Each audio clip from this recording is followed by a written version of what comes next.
నమస్తే welcome to Bharat today 24/7 news ముందుగా headlines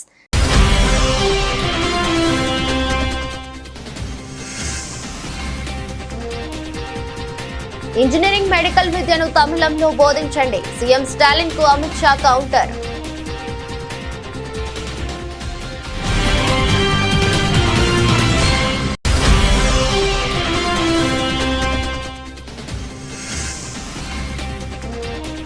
KCR తో భేటీలో ఆ విషయం మాట్లాడు కవితకు ఎంపీ రఘునందన్ మాస్ సవాల్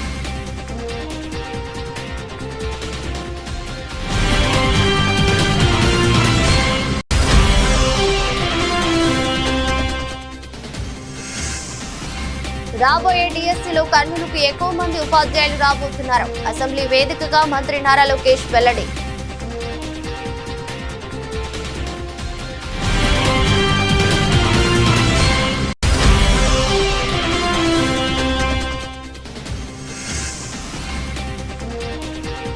బీసీలకు 42% రిజర్వేషన్లు ఎస్సీ వర్గీకరణపై సమగ్ర చట్టం కేబినెట్ నిర్ణయం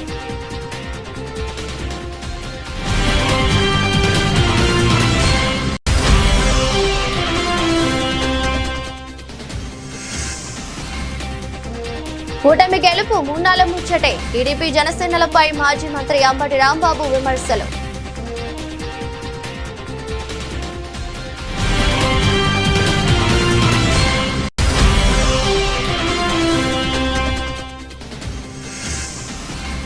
మానగోటలో మిర్చి రైతుల ఆందోళన పంటను మార్కెట్లోకి అనుమతించాలని డిమాండ్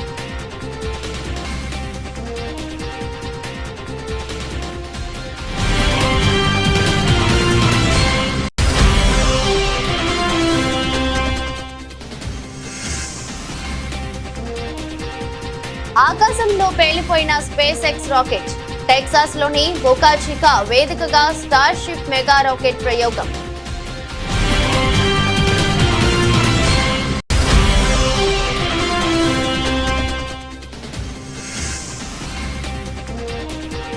మా కుటుంబంపై తప్పుడు ప్రచారం సాగుతుంది అందుకే ఈ వివరణ వీడియో విడుదల చేసిన గాయని కల్పన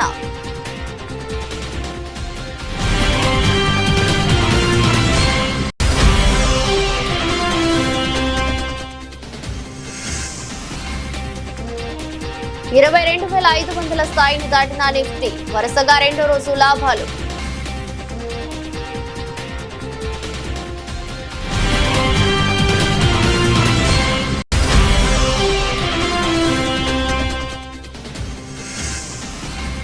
ఎల్లుండి champions trophy final Sunil Gavaskar సూచనలు కొన్ని అంశాల్లో మెరుగైతే ఫైనల్లో తిరుగు ఉండదని సూచన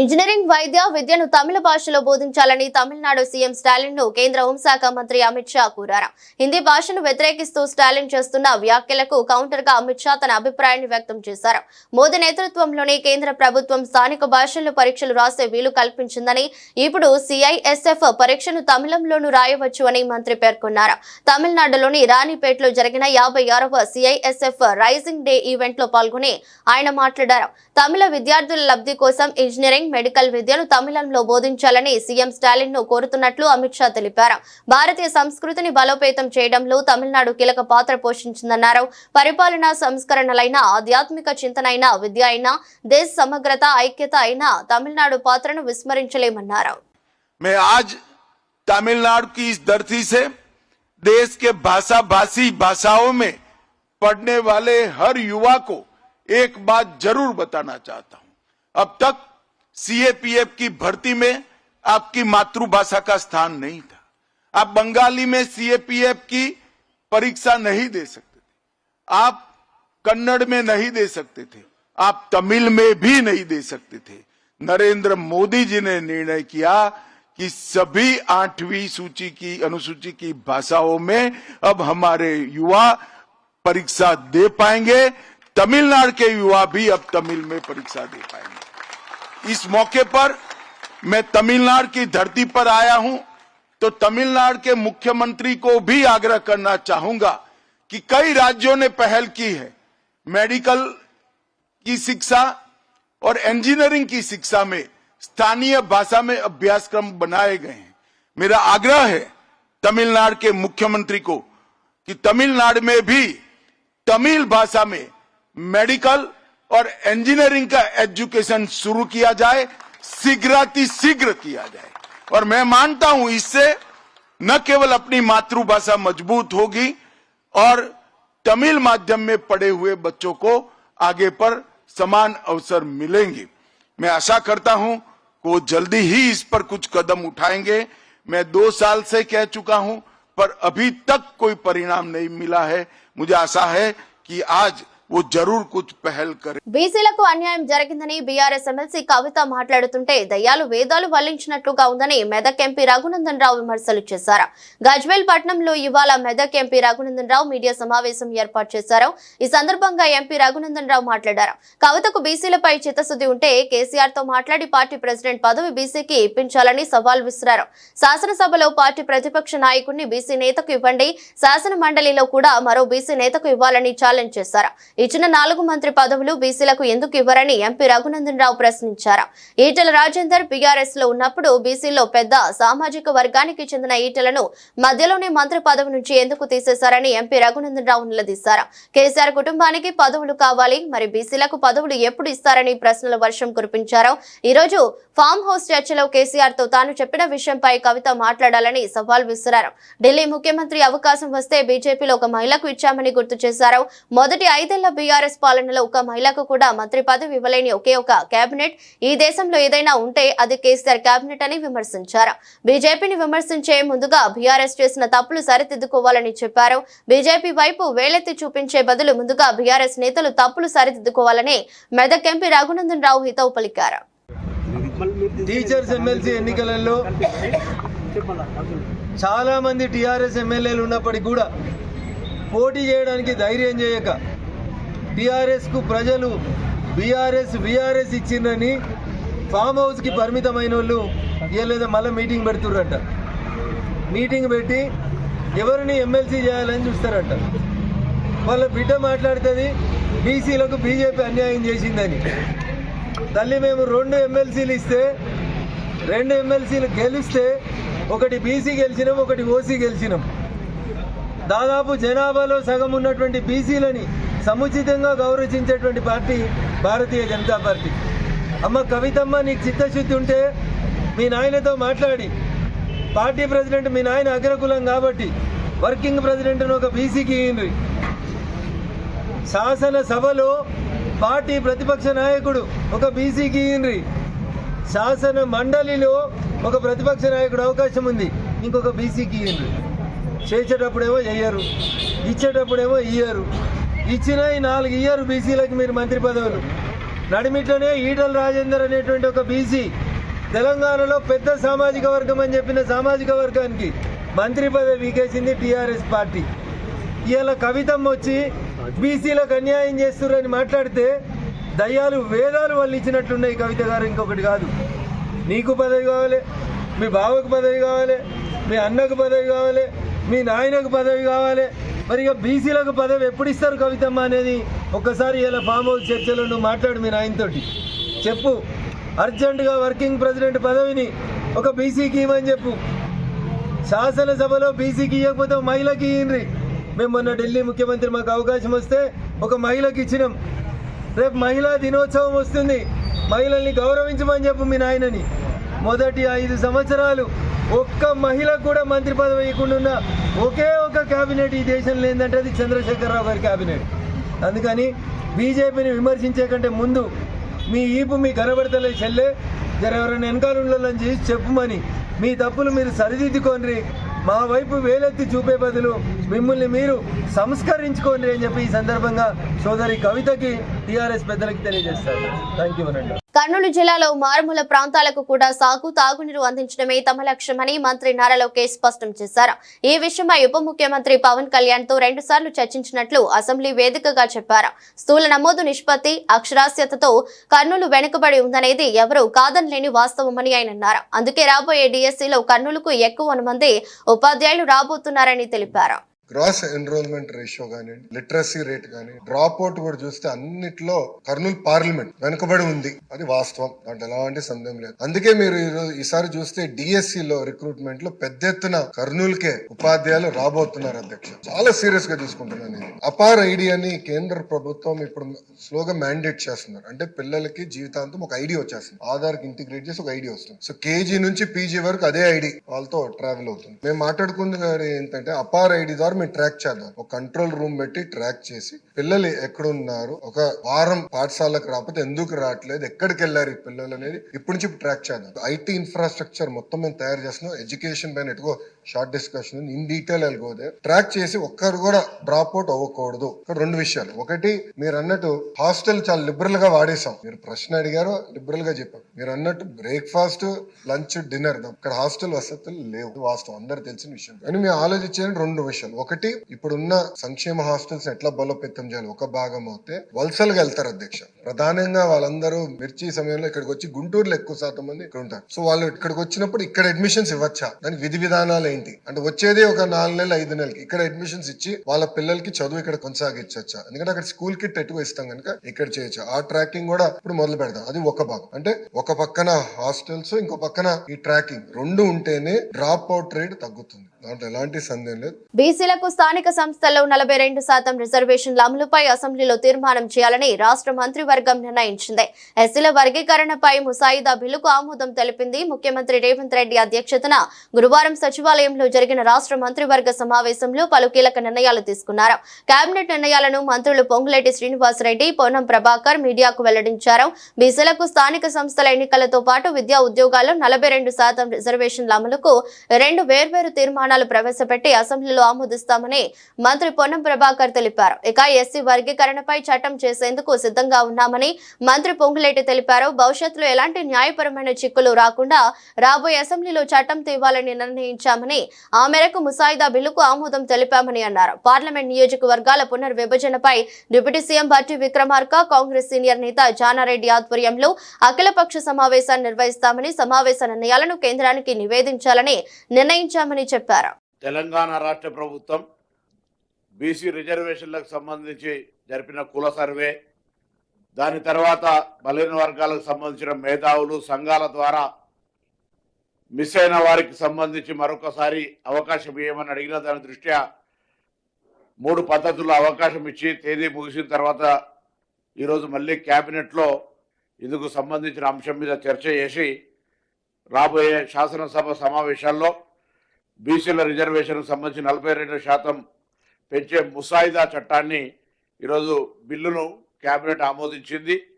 ఈ సందర్భంలో స్థానిక సంస్థలకు 42%తో పాటుగా విద్యా సంస్థలు, ప్రభుత్వ ఉద్యోగుల్లో కూడా 42% ఇవ్వాలనేటువంటి 2 వేర్వేరు తీర్మానాలను ప్రవేశపెట్టడంతో పాటుగా గతంలో 2017లో గత శాసనసభలో 37% చేసిన తీర్మానాన్ని తిరిగి వాపస్, ఎందుకంటే ఒక బిల్ వాపస్ అక్కడ ఉండగా చేయడానికి వీల్లేదు కాబట్టి ఆ బిల్ వాపస్ తీసుకున్న దానికి సంబంధించి కూడా ఆ రిజర్వేషన్ పాత బిల్లును వెనక్కి తీసుకోవాలనేటువంటి నిర్ణయాన్ని కూడా ఈరోజు కేబినెట్ తీసుకుంది. దీనివల్ల బలహీన వర్గాలకు సంబంధించి ప్రభుత్వం చెప్పిన విధంగా కమిట్మెంట్గా ముందుకు పోయేటువంటి మార్గాన్ని ఈరోజు కేబినెట్ తిరిగి ఆమోదించడం ద్వారా గతంలో 4వ తారీఖు ఫిబ్రవరి 2024 నాడు ఆమోదించి 4వ తారీఖు ఫిబ్రవరి 2025 నాడు ఏ విధంగానైతే అసెంబ్లీలో నివేదిక పెట్టినామో, నిర్ణయం నుంచి నివేదిక దాకా తిరిగి ఈ శాసనసభ లోపల ఈ యొక్క చట్టాన్ని తీసుకొచ్చి తద్వారా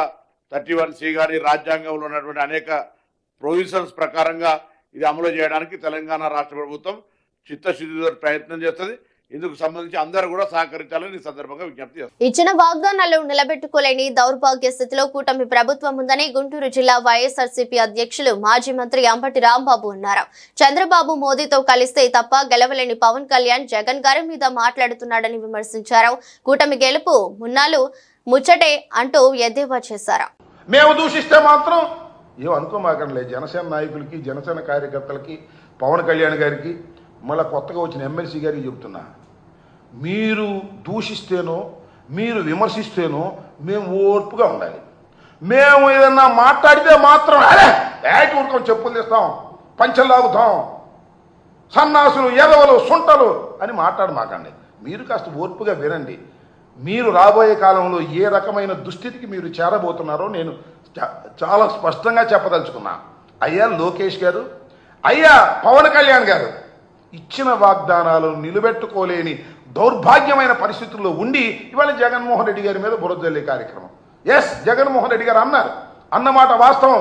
ఇంకోటి ఎవరు చెప్తున్నా, పవన్ కళ్యాణ్ గారికి, నారా చంద్రబాబు నాయుడు గారికి, లోకేష్ గారికి, అదేవిధంగా ఆయన ఎవరు మనోహర్ గారికి చెప్తున్నా, ఓటమి ఎరుగని ధీరుడు మా రాజశేఖర రెడ్డి గారి కుమారుడు జగన్మోహన్ రెడ్డి అని మనవి చేస్తున్నా.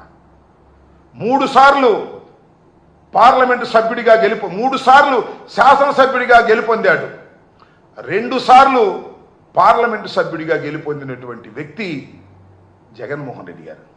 అంత ప్రజాబలం కలిగినటువంటి జగన్మోహన్ రెడ్డి గారు, మేము 100% స్ట్రైక్ రేట్ అంటాడు ఒక ఆయన. అవునా, మీరు 100% స్ట్రైక్ రేటే. మా ఊర్లో ఒక ఆయన ఉన్నాడు, ఏమండి ఎంత పొలం ఉందని అడిగాం. 351 ఎకరం ఉందండి అన్నాడు. ఏమైనా నీకు 350 ఎకరం ఎక్కడ ఉంది? నాకును చల్లపల్లి జమీందారు గారికి కలిపి 351 ఎకరం ఉందన్నాడు. ఏమయ్యా నీకెంత ఉంది చెప్పండి. నాకు 1 ఎకరం అండి, కడమ మొత్తం మా చల్లపల్లి జమీందారు గారిది 2 పక్క ఉంటాయి, అందుకని 351 ఎకరం అని చెబుతారండి అన్నాయంట. అట్లాగే నీకు స్ట్రైక్ రేట్ ఎక్కడుందయ్యా? నువ్వు చంద్రబాబు మోడీ కలిసి వస్తే నీకు స్ట్రైక్ రేటు రా, సింగిల్ కదా. నీ పర్సంటేజ్ ఏంటో తెలిపోద్ది, నీ కెపాసిటీ ఏంటో తెలిపోద్ది. 2 చోట్ల నిలబడ్డావు, తుక్కుగా ఓడిపోయావు సింగిల్గా. అంతకుముందు మీ అన్న 18 సీట్లు వచ్చినాయి. మీరు జగన్మోహన్ రెడ్డి గారి గురించి మాట్లాడేటటువంటి ధైర్యం మీరు చేస్తున్నారు. మా దురదృష్టం, ఈ ప్రజాస్వామ్య దేశంలో మీకు అవకాశం వచ్చింది, 4 కలిసి వచ్చారు, మా మీదకి వచ్చారు, సింగిల్గా మేము వచ్చాము. మీ కూటమి గెలిచింది. 3 నాళ్ల ముచ్చట. కూటమి అనేకమైన వాగ్దానాలు చేసి ఏ వాగ్దానాన్ని నిలబెట్టుకోలేని దౌర్భాగ్య పరిస్థితికి నెట్టబడుతుంది. సంవత్సరం కూడా కాదని 9 మాసాలకి ఇంత వ్యతిరేకత తెచ్చుకున్నటువంటి ప్రభుత్వాలు ఈ రాష్ట్రంలో లేవు, ఈ దేశంలో లేవు. అసలు 9 మాసాలకి ఇలా అయితే 2 సంవత్సరాలు ఆగండి అయ్యా. జనం ఏ రకంగా మిమ్మల్ని ఉమ్ము పెట్టి ఊస్తారో, ఒక్క హామీని కూడా నిలబెట్టుకోలేకపోతున్నారు. పరిపూర్ణంగా కేటాయిస్తారు, ఎగ్గొడతారు. మీరు వచ్చి ఇవాళ ఈ రకమైనటువంటి మాటలు లోకేష్ గారు, పవన్ కళ్యాణ్ గారు, సరే పవన్ కళ్యాణ్ గారు ఏం మాట్లాడలేదు అనుకోండి, పవన్ కళ్యాణ్ గారి తరఫున మాట్లాడి వ్యవసాయ మార్కెట్లోకి మిర్చి బస్తాలను అనుమతించాలని రైతులు ఆందోళనకు దిగారు. బయ్యారం, డోర్నకల్, సుదూర మండలాల నుంచి వచ్చిన రైతులు గురువారం రాత్రి మహబూబాబాద్ మార్కెట్ ఎదుట నిరసన తెలిపారు. మార్కెట్లోకి మిర్చి బస్తాలు తీసుకురావడానికి 3 రోజులుగా ఇబ్బంది పడుతున్నామని, ఇప్పుడు మళ్లీ ట్రాక్టర్లో బస్తాలను తెస్తే అధికారులు వాహనాలను అడ్డుకుంటున్నారని ఆరోపించారు. అసలే మార్కెట్లో కాంటాలు కాక రైతులు ఇబ్బంది పడుతుంటే మార్కెట్ కు మాత్రం వరుసగా రైతులకు ఎలాంటి సమాచారం లేకుండా సెలవులు ప్రకటించి గేట్లకు తాళాలు వేసి ఇబ్బంది పెడుతున్నారని మండిపడ్డారు. ఉన్నతాధికారులు వెంటనే స్పందించి తమకు న్యాయం చేయాలని కోరారు. ఈ ఘటనపై మార్కెట్ కార్యదర్శి షంషీర్ ను వివరణ కోరగా 2 రోజులుగా జిల్లాలోని అన్ని మండలాల నుంచి మిర్చి ఎక్కువ సంఖ్యలో వచ్చిందని, మార్కెట్ షెడ్లు మొత్తం నిండిపోయినట్టు తెలిపారు. శుక్రవారం మార్కెట్ కు సెలవు ఇవ్వడం వల్ల వాహనాలను లోనికి రానివ్వటం లేదని పేర్కొన్నారు.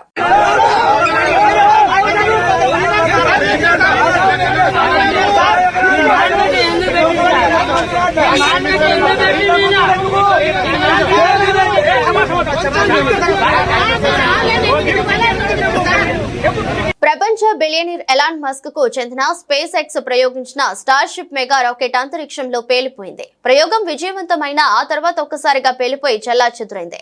టెక్సాస్ లోని బోకా చికాలో నిన్న సాయంత్రం 5:30 స్టార్షిప్ రాకెట్ ను ప్రయోగించారు. తొలుత రాకెట్ విజయవంతంగానే నింగిలోకి దూసుకెళ్లింది. ఆ తర్వాత ఒక్కసారిగా పేలిపోయింది. దాని నుంచి భారీ శకలాలు కిందకి దూసుకొచ్చాయి. ఫ్లోరిడా, బహమాస్ ప్రాంతాల్లోని ఆకాశంలో ఈ శకలాలు నిప్పులు కక్కుతూ రాలడం కనిపించింది. ఇందుకు సంబంధించిన వీడియోలు వైరల్ అవుతున్నాయి. దీనిపై స్పేస్ ఎక్స్ స్పందించింది.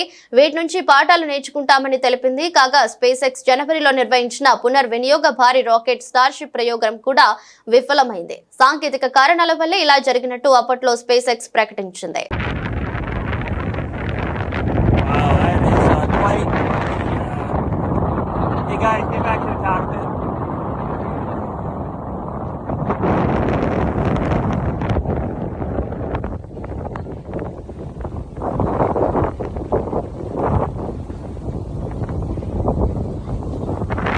మీడియాలో తమ కుటుంబంపై తప్పుడు ప్రచారం సాగుతుందని, ఈ అంశంపై తాను వివరణ ఇవ్వాలనుకుంటున్నానని, తన భర్తతో తనకు ఎలాంటి విభేదాలు లేవని వివరిస్తూ గాయని కల్పన ఒక వీడియోను విడుదల చేశారు. ప్రస్తుతం ఆమె ఆసుపత్రిలో కోలుకుంటున్నారు. కూతురితో గొడవ, భర్తతో విభేదాల వల్ల ఆమె ఆత్మహత్యాయత్నం చేసిందని ప్రచారం సాగుతుంది.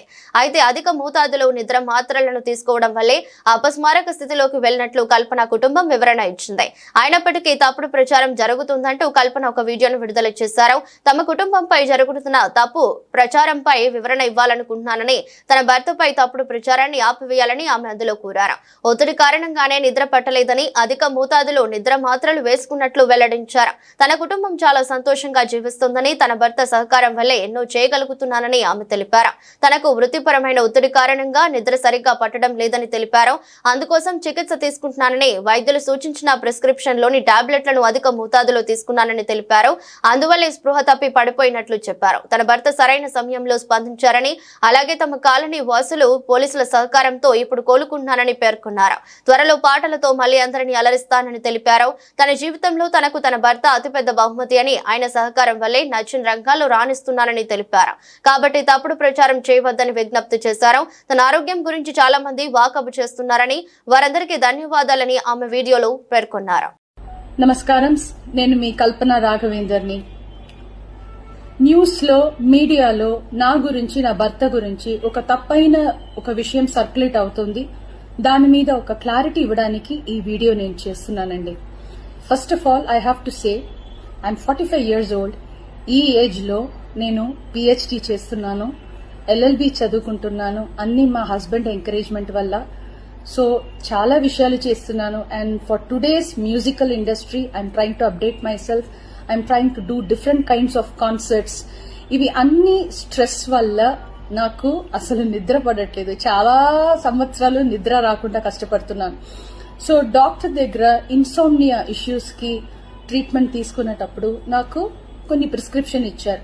ఆ ప్రిస్క్రిప్షన్ లో ఉన్న మెడిసిన్ ఆ పర్టికులర్ డే డోసేజ్ కొంచెం ఎక్కువ తీసుకున్నాను కాబట్టి స్పృహ తప్పి అన్కాన్షియస్ పొజిషన్ కి స్టేట్ కి వెళ్లిపోయాను. భారత స్టాక్ మార్కెట్ ప్రామాణిక సూచీలు వరుసగా 2 రోజులు లాభపడ్డాయి. ట్రేడింగ్ లో సెన్సెక్స్ 609.86 పాయింట్లు బలపడి 74,340.09 వద్దకు చేరుకుంది. నిఫ్టీ 207.40 పాయింట్ల వృద్ధితో 22,544.70 వద్ద స్థిరపడింది. అంతర్జాతీయ మార్కెట్లో ముడి చమురు ధరలు గణనీయంగా తగ్గిన నేపథ్యంలో మార్కెట్ దిగ్గజం రిలయన్స్ ఇండస్ట్రీస్ షేర్లలో జోరుగా కొనుగోలు జరగడంతో పాటు అమెరికా అధ్యక్షుడు డొనాల్డ్ ట్రంప్ టారిఫ్ల విషయంలో కాస్త మెత్తబడటం మార్కెట్ ర్యాలీకి దోహదపడ్డాయి. ఈక్విటీ మదుపరుల సంపదగా పరిగణించే బీఎస్ఈ నమోదిత కంపెనీల మొత్తం మార్కెట్ క్యాపిటలైజేషన్ 4.54 లక్షల కోట్ల మేర పెరిగి 397.58 లక్షల కోట్లకు చేరుకుంది. నయారా ఎనర్జీ గతంలో ఎస్ఆర్ ఆయిల్ తన మైనారిటీ షేర్ హోల్డర్ల నుంచి 2.59 కోట్ల షేరును ఒక్కొక్కటి 731 చొప్పున తిరిగి కొనుగోలు చేయనున్నట్లు తెలిపింది. ఐఐఎఫ్ఎల్ క్యాపిటల్ సర్వీసెస్ అనుబంధ విభాగమైన IIFL facilities services open market లో బ్లాక్ డీల్ ద్వారా హైదరాబాద్ కు చెందిన అవంతి ఫీడ్స్ లో మరో 4.4% వాటాను 470 కోట్లకు దక్కించుకుంది. ఈ మంగళవారం కూడా ఐఐఎఫ్ఎల్ సర్వీసెస్ అవంతి ఫీడ్స్ లో 4.4% వాటాను 435 కోట్లకు కొనుగోలు చేస్తుంది. ఛాంపియన్స్ ట్రోఫీ ఫైనల్లో భారత తుది జట్టులో ఎలాంటి మార్పులు అవసరం లేదని సునీల్ గవాస్కర్ సూచించారు. దుబాయ్ వేదికగా ఆదివారం న్యూజిలాండ్ తో టీమిండియా ఫైనల్ మ్యాచ్ ఆడనుంది. ఈ నేపథ్యంలో గవాస్కర్ మాట్లాడుతూ గత 2 మ్యాచ్లలో 4 స్పిన్నర్లతో ఆడారని, ఇప్పుడు కూడా అదే విధంగా జట్టు కూర్పు ఉండాలని చెప్పారు. కొన్ని అంశాలలో భారత జట్టు మెరుగైతే ఫైనల్లో తిరుగుండదని ఆయన పేర్కొన్నారు. ఓపెనర్ల నుండి ఇప్పటి వరకు భారీ ఆరంభం దక్కలేదని, ఫైనల్లో వారి నుండి మంచి ప్రదర్శన ఉంటుందని ఆశిస్తున్నానని ఆయన పేర్కొన్నారు. కొత్త బంతితో ఆరంభంలో కొన్ని వికెట్లు తీయాలని, కనీసం 2 నుండి 3 వికెట్లు తీస్తే ప్రయోజనం ఉంటుందని పేర్కొన్నారు. మిడిల్ ఓవర్లలో పరుగులను నియంత్రిస్తున్నప్పటికీ వికెట్లు తీస్తేనే ప్రత్యర్థి జట్టుపై ఒత్తిడి పెరుగుతుందని వ్యాఖ్యానించారు. చక్రవర్తి, కుల్దీప్ లను జట్టులోకి తీసుకోవడం మంచి నిర్ణయమని సునీల్ గవాస్కర్ అన్నారు. పరిమితి ఓవర్లలో డాట్ బాల్స్ ను వేయడం కీలకమని, ఈ విషయంలో వారిద్దరూ మంచి ప్రదర్శన చేస్తున్నారని ప్రశంసించారు. దుబాయ్ పిచ్ నుండి మంచి సహకారం అందుతోందని వ్యాఖ్యానించారు. వార్తలు ముగించే ముందు మరోసారి హెడ్లైన్స్.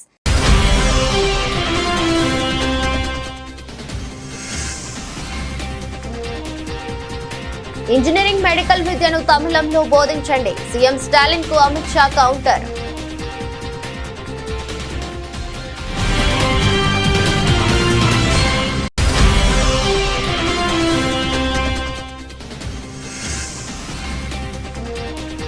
కేసీఆర్ తో భేటీలో ఆ విషయం మాట్లాడు. కవితకు ఎంపీ రఘునందన్ మాస్ సవాల్.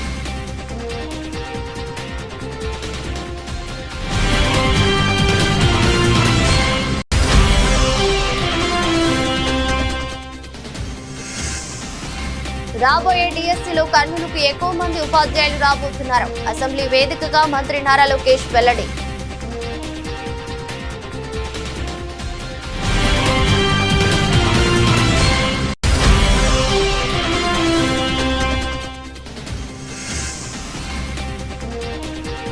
బీసీలకు 42% రిజర్వేషన్లు. ఎస్సీ వర్గీకరణపై సమగ్ర చట్టం కేబినెట్ నిర్ణయం.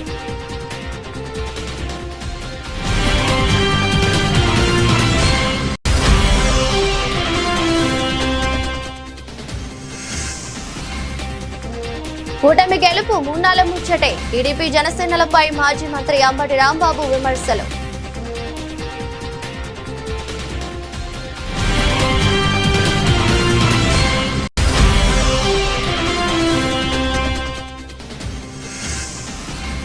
మానకోటలో మిర్చి రైతుల ఆందోళన. పంటను మార్కెట్లోకి అనుమతించాలని డిమాండ్.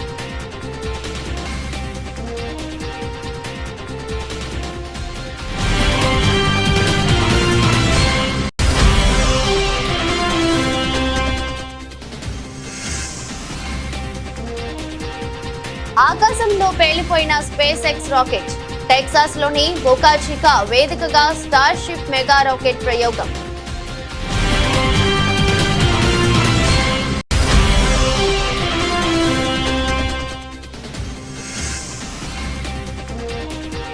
మా కుటుంబంపై తప్పుడు ప్రచారం సాగుతుంది, అందుకే ఈ వివరణ. వీడియో విడుదల చేసిన గాయని కల్పన.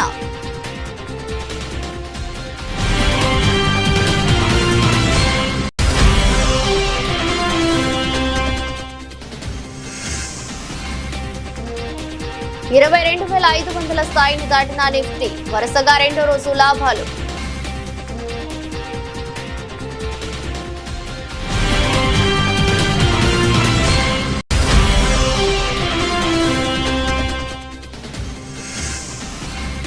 ఎల్లుండి champions trophy final. Sunil Gavaskar సూచనలు. కొన్ని అంశాల్లో మెరుగైతే ఫైనల్లో తిరుగు ఉండదనే సూచన.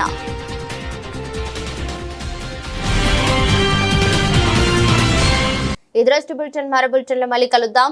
అంతవరకు సెలవు. నమస్కారం.